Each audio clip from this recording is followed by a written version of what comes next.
I'm going to be showing you how to erase unwanted objects using Magic Eraser in your iPhone. So Canva's Magic Eraser lets you remove unwanted photos, people, objects, or distractions from your photos with a few taps. So the first thing to do is open Canva on your iPhone and sign in, and create a new design or open an existing one. And upload your photo and tap it to add to the canvas. Once you tap the photo to select it, you just need to tap on edit photo from the toolbar like this, and now you can see multiple options here. You just need to scroll through the editing tools and tap on Magic Eraser, and once you find it, you just need to use your fingers to brush over the object you want to remove like this. As you can see, it's being slowly removed. You can just use your fingers to remove the part that you no longer want in your photo. And once you choose on done, this will no longer appear that way. Just repeat the process if needed for another unwanted object, and just tap on done to save your changes.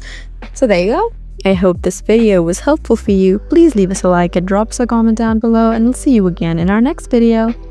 Thank you for watching.